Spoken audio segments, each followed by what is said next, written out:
from people saying Okay. it's the same. I did have a question about my new favorite item that I own in my whole life, which is the Magic shoes, Steph's magic Mhm. shoes. Go ahead, ask away. I was first, as a side note, I was so hugely surprised at how quickly I recovered. Yeah. And I was really shocked when you said, well, yeah, it's because of the shoes, because I really thought because they're carbon, I guess I just imagined that my legs would be taking such a beating. But so that's really cool. The comment that you made a couple weeks ago about running track in the super shoes, it hasn't really worked out well for you in the past or your athletes. And I noticed a couple GGTC folks last night were running in them on the track. What's your opinion of and I guess we should define super shoes or anything with the carbon plate, would you say, or? Yeah, I mean, any of, I want to say recent, but they've really been around since like 2017, 2018.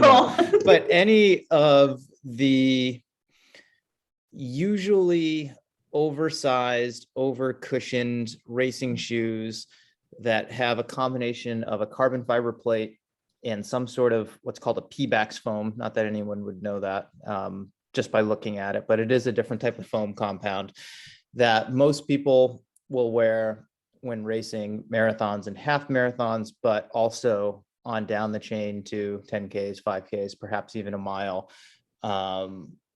I've also known folks who've run 50Ks on the roads or runnable trails in them, which I wouldn't advise on the trails, but they work on the roads. Yeah, I wouldn't advise them on the trails. But in my experience, and this is a complete N of one, and I have heard conflicting feedback from different people, I think depending on the shoe, because not all super shoes are created equal. Also, depending on the person and their mechanics, their comfortability with the track and turning left, that sort of thing, where super shoes or certain versions of super shoes, for me, it was the Nike Vaporfly specifically, that I tried to run a fast mile on the track in them. I tried to do track workouts in them, and they weren't comfortable at all. And they were very comfortable on the track, but they didn't turn well. Like a lot of these, we're just going to call them super shoes, are built on a higher platform. So there's actually more shoe underneath your foot, more foam. There are benefits to that. As you noted in the half marathon, your legs recovered quite a bit quicker. They don't get beat up quite as much because of the foam, even though there is a rigid carbon fiber plate in there. They work together to, some people say propel you forward, but I think really to return energy back to you, but also they absorb shock very, very well.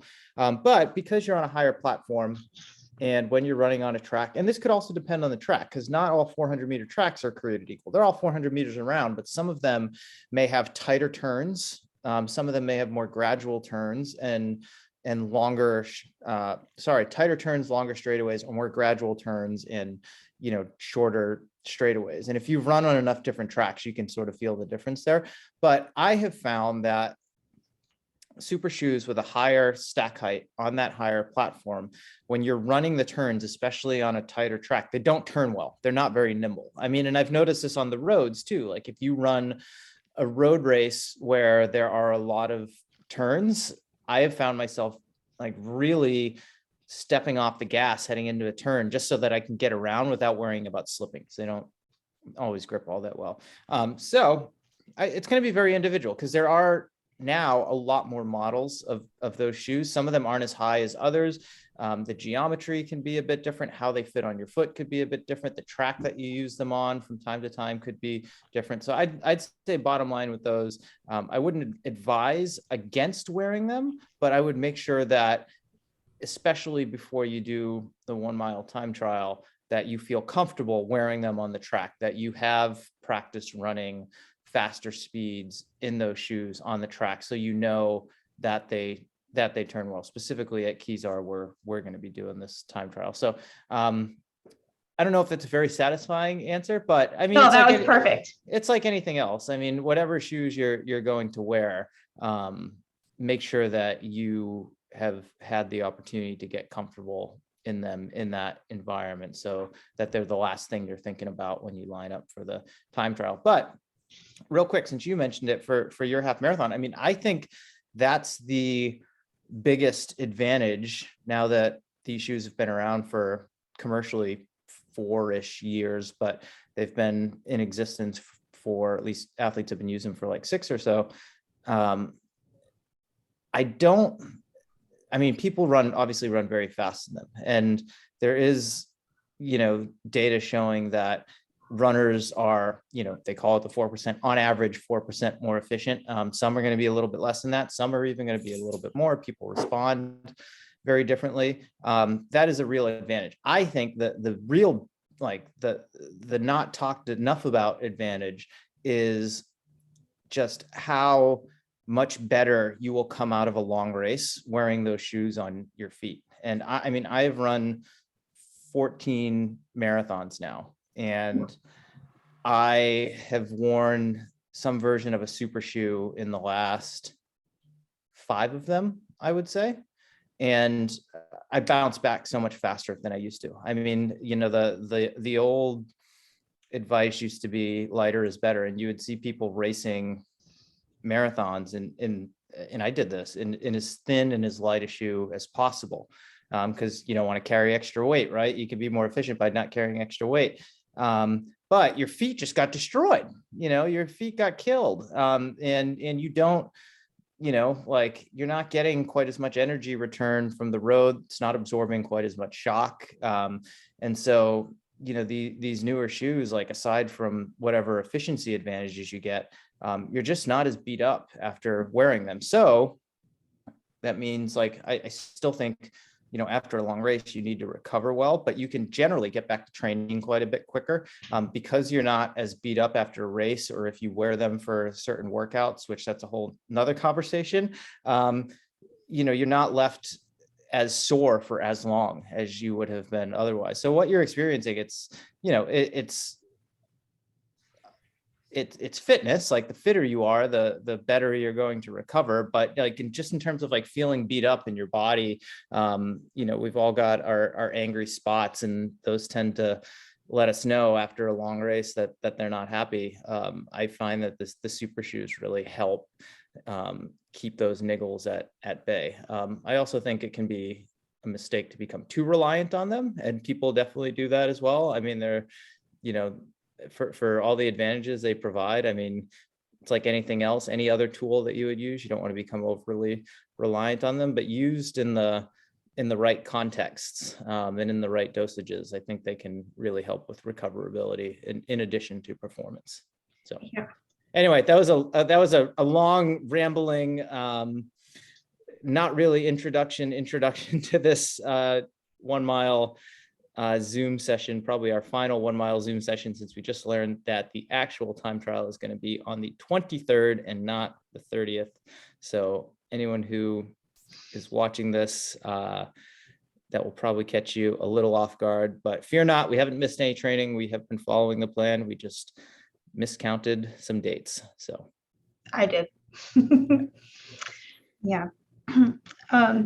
That was a good introduction, though. Thank you. Yeah. I wanted to say, so then for the mile time trial, if you do have track spikes, if you are accustomed to them, if it's not your first go around with the track spike, would that be your preferred shoe? Only if you have experience in them and you feel really comfortable. And by experience, I mean recent experience. If you have a pair of track spikes that you haven't worn in 10 or 12 years, don't pull them out for the 1 mile time trial. That they're going to do more harm than good. But if you've had a chance, like we see James at the track with his every couple of weeks or so, and he'll do some intervals in them, so his feet are accustomed to them, that's fine. But if you haven't been wearing track spikes in workouts regularly, and I mean, I'm at the track every week, I see what people have on their feet. I haven't seen anyone aside from James pull them out.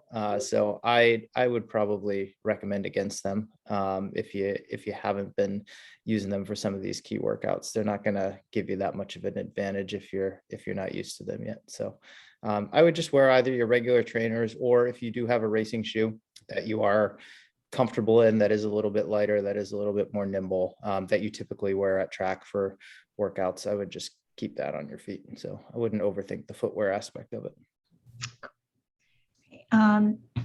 Matt and Pedro, hello. Mario was just answering my questions about super shoes. But if you guys have any questions, please go ahead. No, I appreciate they don't have to be about super shoes, about anything mile related, running related. I'm happy to answer them. Yeah, I'm kind of in and out of the mile. I'm not technically doing the plan to get a faster mile, but I'd like to do track workouts to get quicker. And foot speed's been an issue for me throughout, my participation in triathlon. So yeah, stuff like those are helpful tips.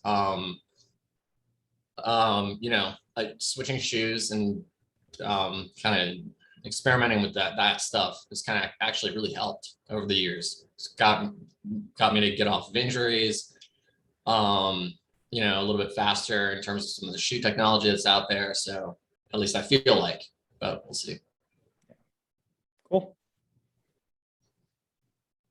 How do you feel about carbon plate?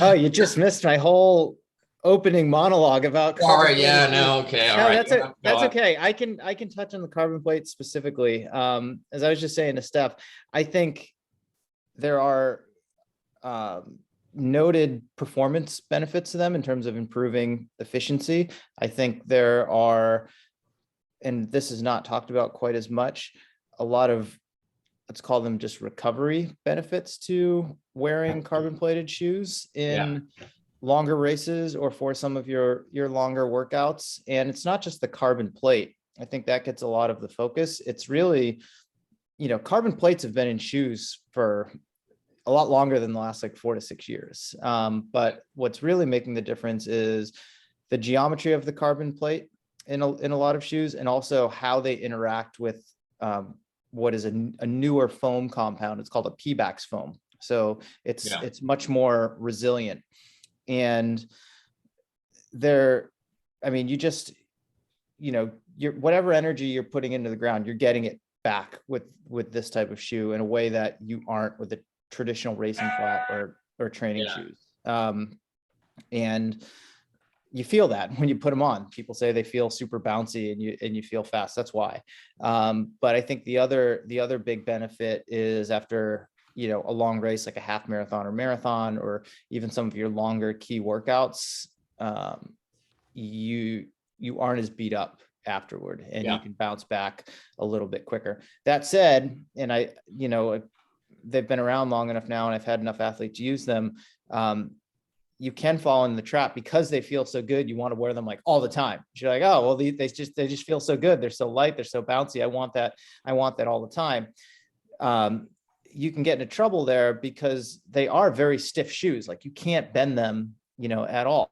So if you think about your foot in that shoe and how it's interacting with the ground, you're not engaging a lot of your foot or lower leg when you're wearing that shoe, as opposed to, the other extreme would be barefoot. No one's running barefoot, but if you have a racing flat on or a very flexible shoe where you're just using a lot of the small stabilizing muscles on the bottom of your feet, your lower legs are much more engaged. So I think, I think they are definitely beneficial. I have them, I run in them, but I run in them very sparingly. It's like a key workout here and there, and then, races basically. But the rest of the time, I don't want to become overly reliant on them, because I've seen a lot of cases of injuries in people who have become overly reliant on them, a lot of lower leg stuff. So it's plantar fasciitis, posterior tib tendonitis type of stuff, calf pulls even, from people who are just wearing them all the time, because your feet get weaker. I mean, on a very basic level, your feet are just getting weaker if you're wearing those shoes all the time.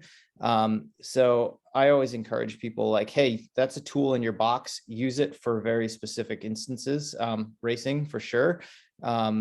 longer races, some longer workouts, because I think, again, they can help with recoverability. And those are probably the most race specific workouts if you're training for like a half marathon or marathon. So you want to make sure they're comfortable, but you should have a different shoe for most of your aerobic training runs. I even think like on the track, I'm not a big fan of them for track racing. I think they're, or not even track racing, track training. I think they're just too stiff and not nimble enough. You know, I'd prefer people wearing something a little lower profile, something that allows you to feel the ground a little bit more when you're on the track. When you're running faster, it's going to promote good mechanics. It's also going to help strengthen your feet. So having, you know, not everyone can have, you know, a full range of running shoes, but at least having like, you know, one other pair aside from your super shoes, ideally like two other pair, you know, that, you know, you can rotate through for different types of runs, different types of workouts, even different types of races. But you're set, but you also mentioned, what was the foam that you mentioned? It's a Pebax foam. So you can buy non-plated shoes that have that same foam. Yeah. And you can tell they don't have the plate in them, but they're more flexible shoes. So you are engaging more of your foot. And I think, you know, in terms of just like foot health, and overall like strengthening and having more of a ground feel, you're better off spending more of your time in those for training than you are the super shoe, which has, you know, the full plate and super stiff and all of that. So yeah, and I'd hate to monopolize the conversation right now, but this has kind of been, I do have a variety of shoes I use for different training, different races. And one of the things that I've been, so like one shoe company just came out with a carbon plate for a trail runner. Mm-hmm. And one of the issues that I think others have that I have is mastering downhill running. And especially some of the courses that I race on when I do off-road tri, there it's so punishing. And it's so steep that, you know, people will zigzag down the hill. Yeah. And so trying to find a you know, a shoe that will accommodate that, I think having a foam shoe that has some give to it is probably the way to go for that. Would you agree or no? Some of it's going to be personal preference. For me, running on trails that are even slightly technical, meaning rocks, roots, but not, you know, not so technical to the point where, you know, you're tiptoeing your way through. I want a shoe that's not very rigid, that has some flexibility to it, so that my foot can do what it wants to do, so that I have good proprioception in terms of like feeling the ground underneath my feet. That's my biggest fear with like carbon plated trail shoes, is they are, I mean, as we just talked about, very stiff, you know, so you're sacrificing, I think, some of that mobility and some of that proprioceptive ability, to kind of feel the ground and what's happening underneath your feet. And in turn, you're going to be a little less nimble, maybe on a trail that is more like completely runnable, more like a fire road type of situation. It's basically like a dirt, you know, like a dirt road in the middle of the woods, something like that. Something like that could be beneficial in terms of a carbon plated shoe, but in terms of like the Pebax foam, that is starting to make its way into more and more trail shoes. I just tested one.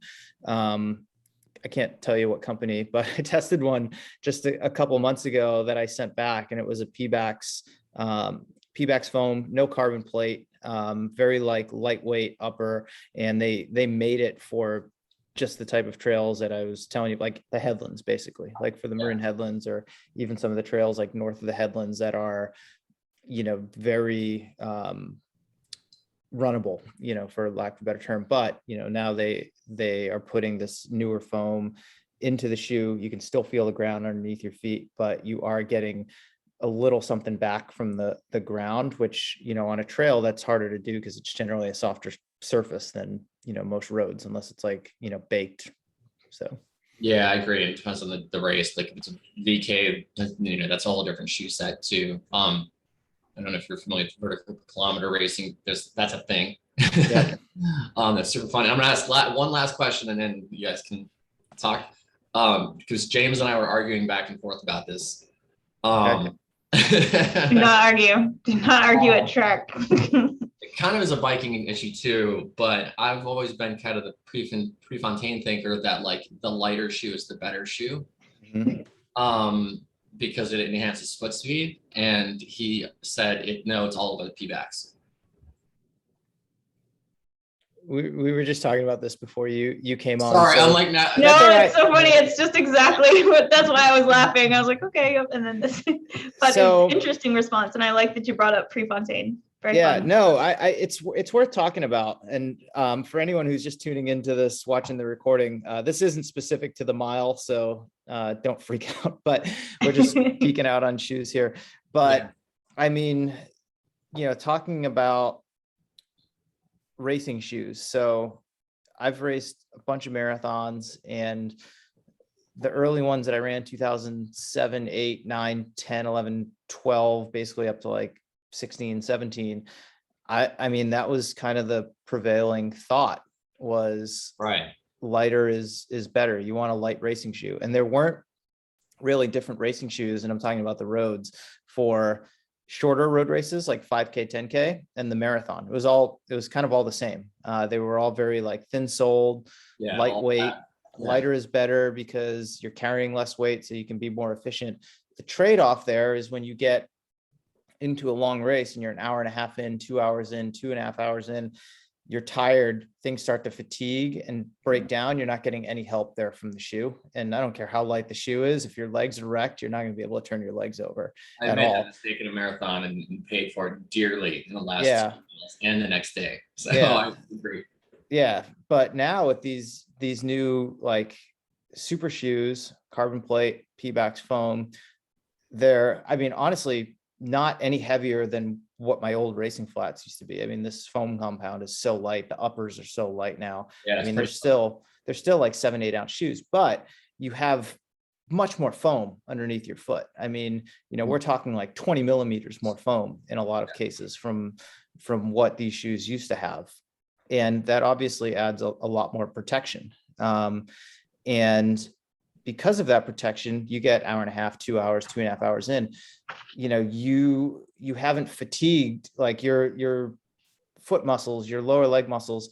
They haven't fatigued quite like they would if they were in a traditional racing flat, because your legs aren't doing as much of the work. You're getting some assistance from the shoe. So, what that allows you to do is keep a higher cadence, keep that turnover going, keep your pace up, because, you're not like aerobically, you're fine. And even years prior, like aerobically, you could be really fine. But if your frame, if your musculoskeletal system was not ready to handle, that intensity for an hour and a half, 2.5 hours, your legs are trashed, like you're done. I mean, you're toast. And that's like the big advantage of these shoes now, is like they kind of slow down that rate of fatigue. And they allow you to keep, your foot on the gas for longer, because you're just not as beat up. And that's also why when you come out of it, you're not as beat up and you can recover, quite a bit faster. So, all that being said, if you want to work on foot speed, if you want to work on proprioception, if you want to work on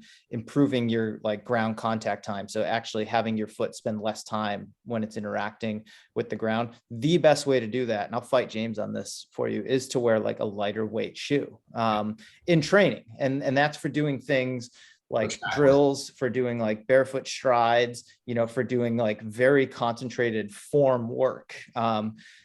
That's, I mean, 10 out of 10 times, that's what I would recommend. I mean, if I had my way at track on Wednesday nights, I'd have us all on the grass and I would have us take our shoes off and we'd be doing drills on the grass, barefoot. We can't do that for a number of reasons, but that would be the best way to develop like foot strength, to reduce ground contact time, and to improve mechanics. You're not going to get any of that stuff in the P-backs foam in a super shoe. You're not. There's too much stuff between your foot and the ground. You can't feel the ground, and you're not going to strengthen quite as much. That said, when you're racing, you want the P-backs foam shoe on your foot, because it's going to help you. It's going to give you advantages. But I think in training to improve the things that you talked about, you definitely, less is more. Right on. Thank you. That's good.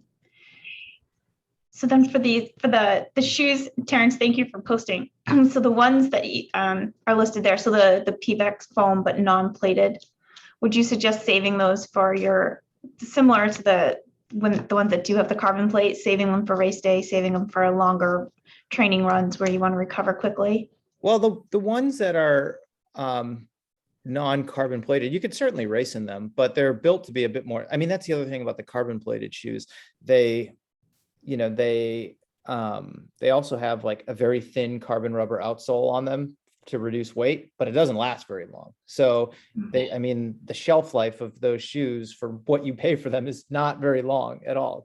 It's like 150 miles or something like that. When Someone last night was saying 250. 250 is pretty good. Maybe some of the new ones can get 250, but they aren't built to handle a ton of miles. Another 150. reason why you should use them sparingly. But the training shoes or the non-racers, we'll say, which you could use for racing, but they're built with a Pebax foam. They typically have a thicker, more durable outsole. So you could wear them for everyday training and the foam's going to last and bounce back pretty quickly. In those shoes, it's the outsole that's going to go first. So if you have a really thin outsole, it's just not going to handle a lot of miles. But if you have a thicker outsole, it's going to take that day-to-day training a little bit better than, you know, the carbon plated shoes would. But it wouldn't necessarily help with your foot strength or your mechanics or anything like that. It'd be similar to the carbon plate where you were kind of like, you're not really improving yourself as a runner. It'll in those ways. Yeah, it'll help a little bit because they are more flexible. So you're engaging more of your foot. But, you know, any shoe, you know, even pre-super shoes, any shoe that is, you know, that is just has a very thick midsole. I mean, you know, that's between your foot and the ground. That is going to limit some mobility. That is going to limit your ability to like really strengthen your feet. It'll be better than the super shoe, but it won't be as good as going like more minimal for the point of like strengthening and creating like a really stable base. I mean, if you look at a lot of weightlifters, right, and people who are strength training, you'll see many people in the gym go barefoot for that very reason. And if they're not barefoot, they're wearing a pretty minimal shoe that isn't really, it's just protecting like the bottom of their foot from the floor basically, but it's making their foot do all the work, right? And that's the thing with the super shoes is it's made it so your foot doesn't have to do all the work, which is great during a race because, you know, you're saving energy. You're not getting beat up quite as much. It'll still feel good in training, but if you become overly reliant on it in training, your foot's going to get weaker. Your mechanics are going to get sloppier, you know, and those aren't good. Those aren't good habits to have. Okay, thank you. It's one of my biggest headaches as a coach, because I mean, everyone likes to feel good. Everyone likes to run fast. People love to like, you know, you love to see, you know, your splits, even on these, you're like, I'm 20 seconds a mile faster on these. Yeah. And it's like, yeah, you are, but you know, you're probably going to have a really painful heel in about 2 or 3 months, and then you're not going to be running at all. So, you know, don't become too reliant on them. Anyway, I'll step off my soapbox now. No, I'm glad you said that about the 150 miles though, because I was like, oh, okay. And I was just going to track towards 250, but that's better.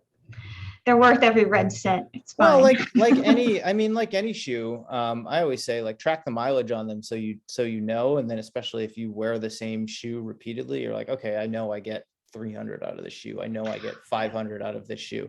Because I see that. I mean, I have certain models of shoes where I just know that they aren't going to last as long as some of my other models. You know, for example, like it's a training shoe, the New Balance Rebel V2 that's out right now. It has their fuel cell compound. It does not have a carbon fiber plate. Those shoes are dead at like 250 miles. But my New Balance Moors, which are a thicker shoe, different compound, I mean, I can get like 600 miles out of those shoes. You know?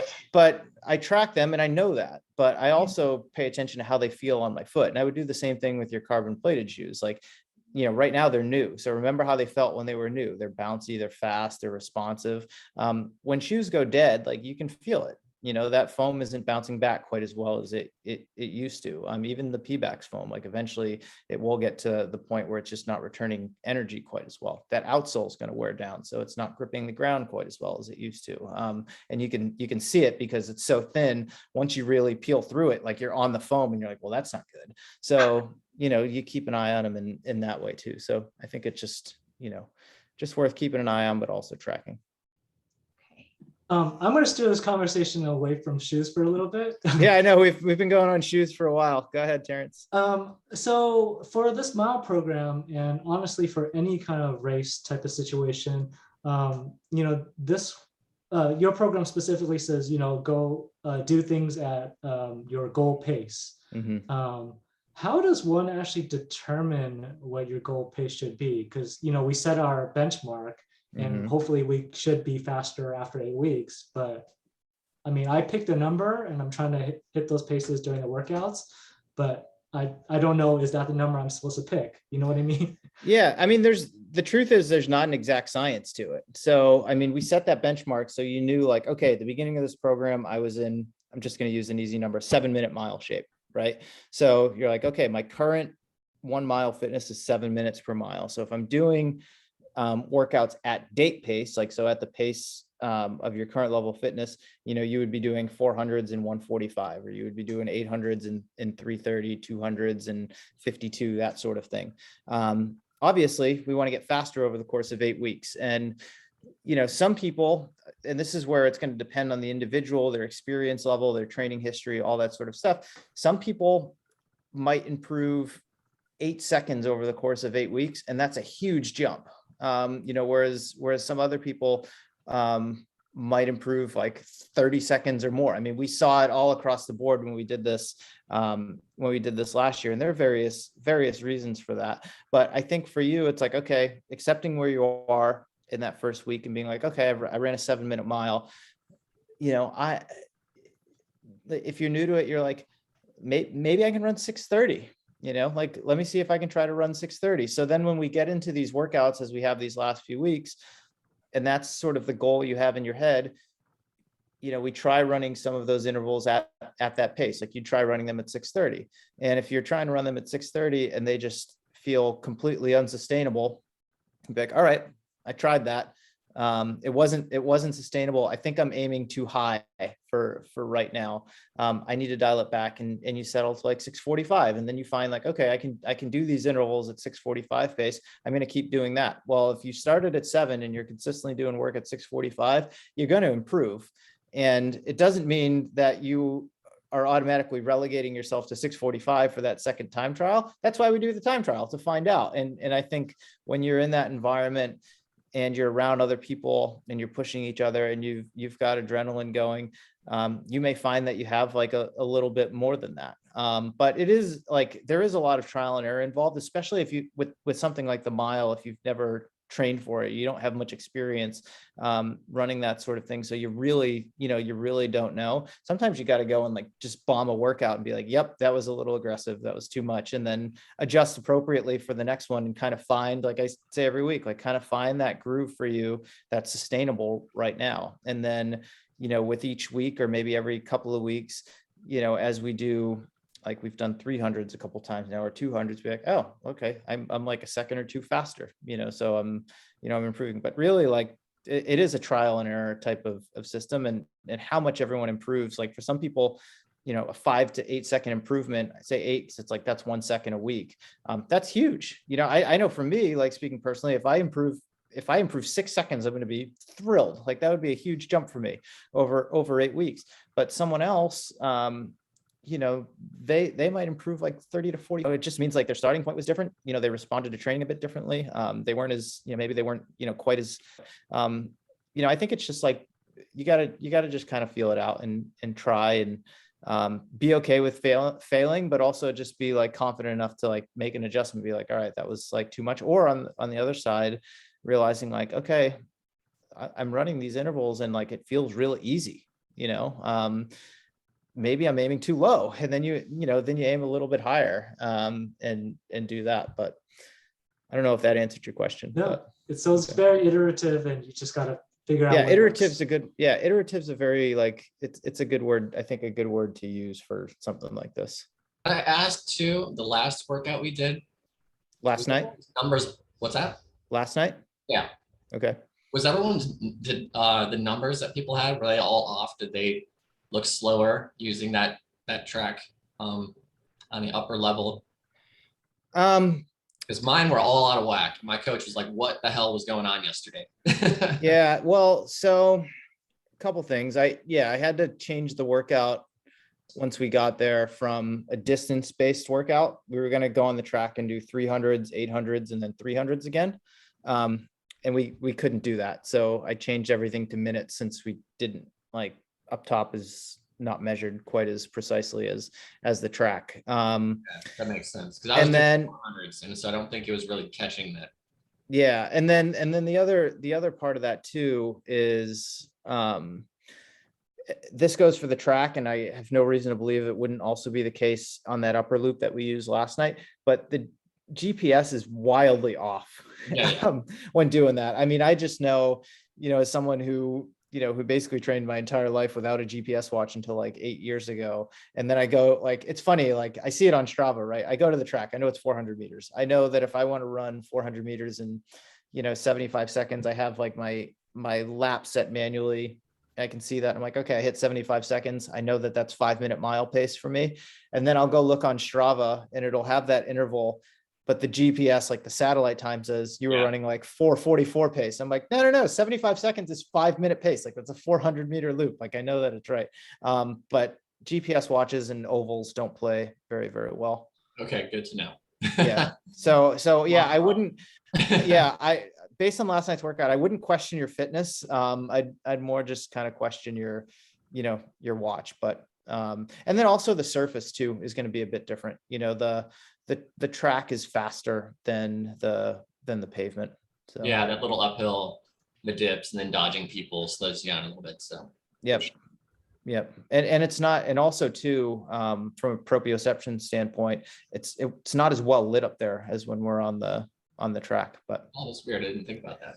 yeah. But so you ever think of that? Like, I don't know about you, but like, I know when I run in the dark and I run at night, I always feel like I'm running so much faster than I am. And that's the case for most people. Like just running at night feels faster, and that is a proprioceptive thing. Yeah. Cool. And then starting next week, we'll have daylight anyway. So hopefully that won't be an issue anymore, but. Have a good night, Pedro. I have to go. Thank Did you. Thanks, you want Pedro. a question answered before you leave? Yeah, do you want to ask? If I wanted to ask a question, no, I actually have to go, but I was a bit away. I traveled and then I couldn't go yesterday because of work, but I'm gonna catch up next week. Cool. And I'm excited for what's gonna happen on the day. Yeah. And that day is the 23rd, just so you know. I just took Okay. a note. Yeah, I was expecting not that, but it's fine. That's all right. It'll just be here a little sooner than we thought. Thank you. Bye. All right, Pedro, have a good night.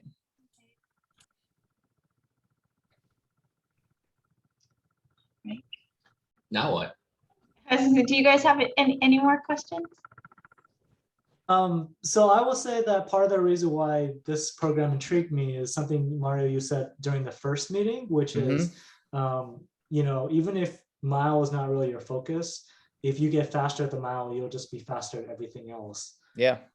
Is that just because you're pushing your body beyond what it is currently, and that's why the case? Because I've definitely found that to be, I was a little skeptical, but you know the story. I PR'd twice, 2 half marathons in the time that we started the program. In a tiny window too. Yeah, within 2 weeks.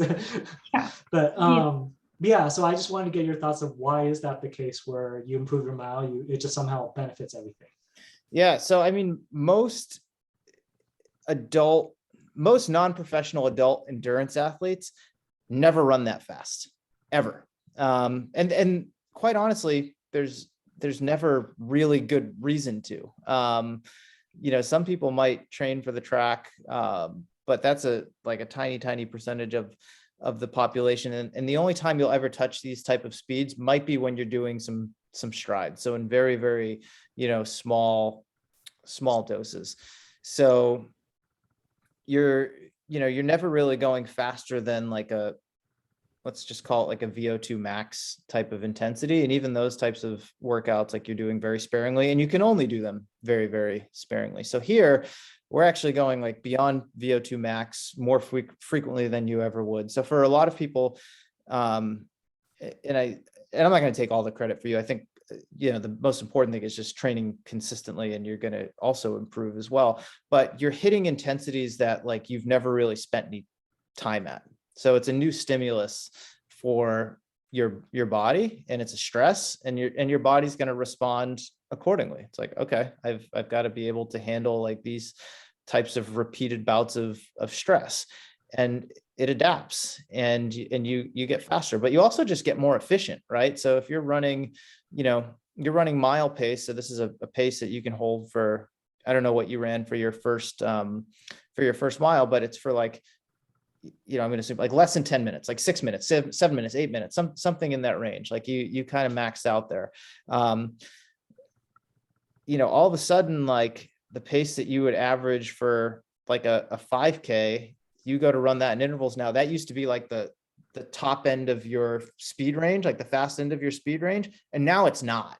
Like now it's like, oh, I've actually been doing quite a bit of work faster than this. And I'm used to it. So I've adapted to that. So now this isn't affecting me in the same way, like that VO2 max work, that 5K type of work isn't affecting me quite like it used to. I can tolerate it better. I'm more efficient. Like, that's what it is. I mean, you're more efficient at all those other paces on up the chain. And that's going to extend all the way up to, 10K, half marathon. It can even go beyond. I mean, that said, if someone's like really focusing on the marathon, like putting in like big miles, it's hard to do like the mile type of training too. So there's gotta be a balance to it. But I mean, the short answer is like, it just helps make you more efficient at all those slower paces. Like everything's just more efficient than it was before. Like if you were to, I don't know if you track your heart rate, or you're looking at any of that stuff, like you might find like, oh, I'm running the same heart rate, but I'm running, 30 seconds a mile faster. That's efficiency. And, I think that's one of the big differences as well. So, for like your half marathon or whatever, you PR'd, you ran faster, but, what used to be your half marathon pace isn't as stressful now, as it was, prior to doing like some of this type of work. Now that's, it doesn't mean like, oh, you should always train for the mile and then, you're going to get faster at all the other distances. No, if you neglect a lot of that, that threshold work, that steady state type of work, it will eventually like begin to erode. But right now the stimulus is just so novel that you're really responding well to it, but it's going to push your baseline back too, so your starting point's just going to be different from here on out too, which is exciting.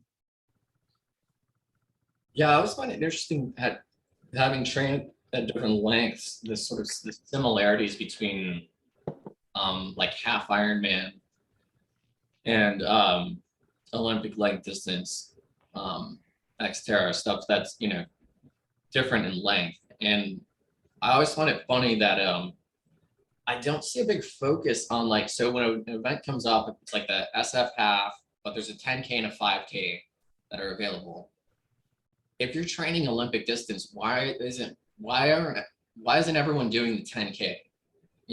To feel that intensity and the pressure and like how hard they can really push it at that level, rather than doing a half Ironman, or a half marathon, which is like they're just building one. I don't know, maybe more.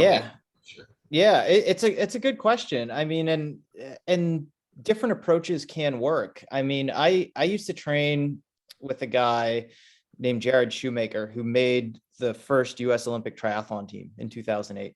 He was a runner at Dartmouth College. He was my teammate for Boston Athletic Association when we both graduated in 2004. And he switched to triathlon, I think like 2006, 2007. Mm-hmm. And he raced Olympic distance at the Olympics. He never moved up to do any real serious like half Ironman racing, stuff like that.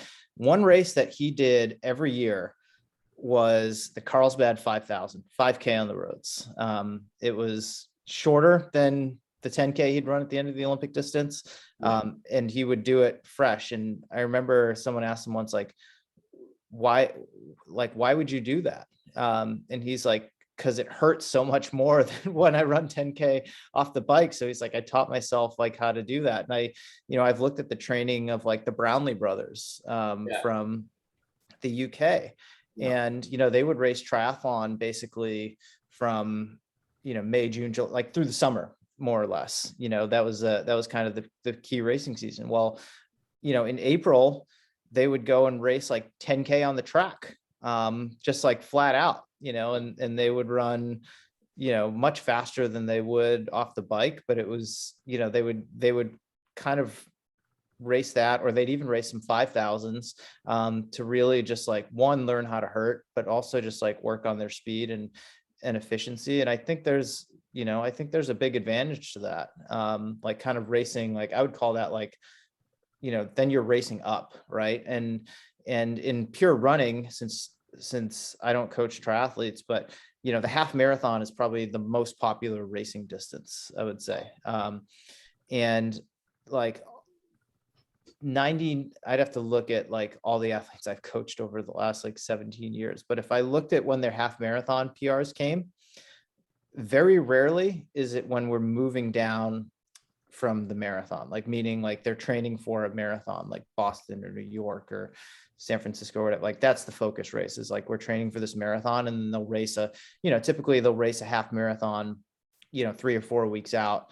And that's a good thing to do, because again, it like helps make your goal pace, like that marathon pace, which is slower than your half marathon pace, like more, it feels more efficient, right? And if you run that half marathon, in a heavy training week, and you're tired, like it can be a good simulator. But I mean, almost always those people aren't ever going to PR for the half marathon, like when they're training up, when they're training for a marathon.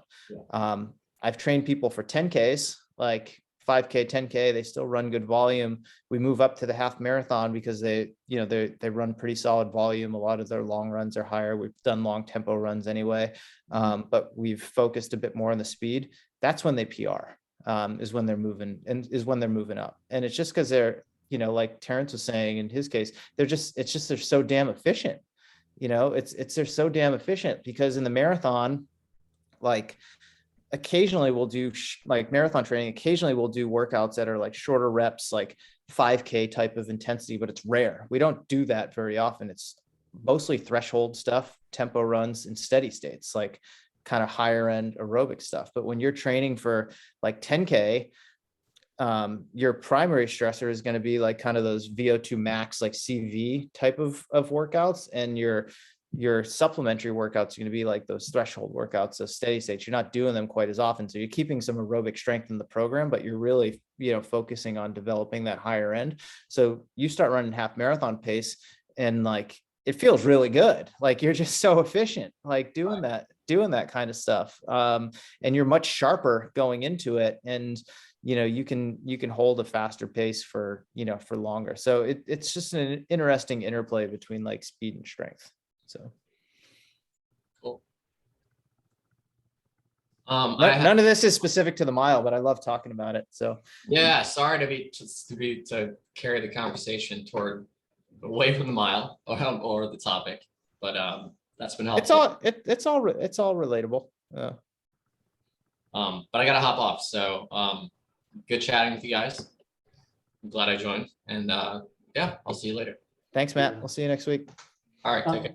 See you later. I just have one last question for me. Go for it. Maybe Stephanie has more. So, we're approaching the end of this training block for the mile. And then I'm thinking, well, what happens next? So you kind of mentioned that, this is a new stimulus to do these kind of really fast speed work. And it's true. But then it's not good to do like a mile every week or something like that. It's not really. Yeah.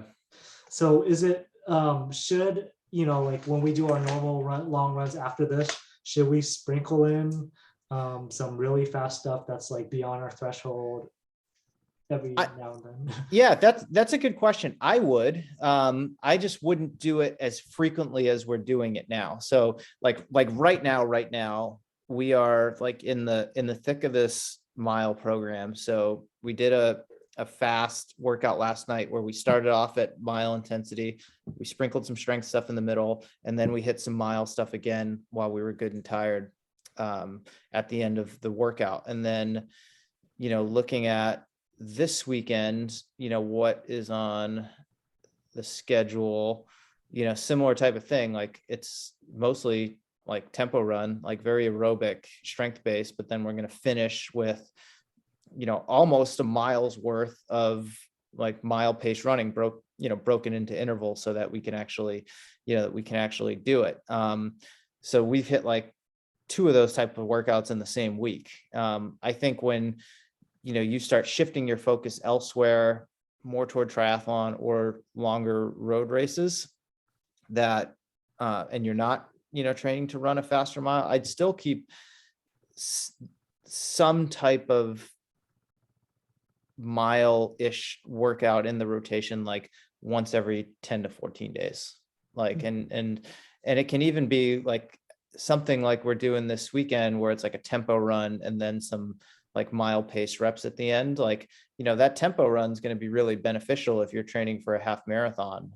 But throwing those shorter, faster reps in there, at the end, especially when you have taxed your aerobic system, when you've taxed your legs, not to a high degree, but you're certainly not fresh. That's a good way to keep that type of stimulus in the rotation.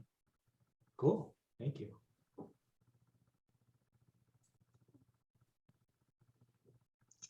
Cool. I think that's all we got. Mario, thank you. Yeah, I appreciate your time. Yeah, you're all welcome. It's fun. I could geek out about shoes and training for hours and hours on end. So fun. That just went by so fast. Yeah, I'm like, holy cow, it's 8 o'clock. Yeah. I knew it was 8 o'clock too, because Tahoe just moved, and 8 o'clock is usually when he moved from his downstairs bed to his upstairs bed. It's a creature of habit. Got a routine. Yeah, he does have the routine. Cool. Well, thank you guys for attending. Steph, thanks for wrangling all of this and managing it all. Appreciate it. And if anyone watching the recording of this has any questions, you can reach out to Steph, run@ggtc.org, and she can forward your questions to me. Absolutely. And I'll communicate out that the new old date. Yes, the new old date. 23rd, everybody, is when we are going to hit our mile. And we actually probably can't do it on the 30th anyway, because there is an event at Kezar that night. And the last thing I want to do is run this mile on the sidewalks or even the upper loop of the track. So Yeah, it was perfect. Okay. cool. All right. Have a Good good night, night. everyone. Bye. Hey guys. Bye.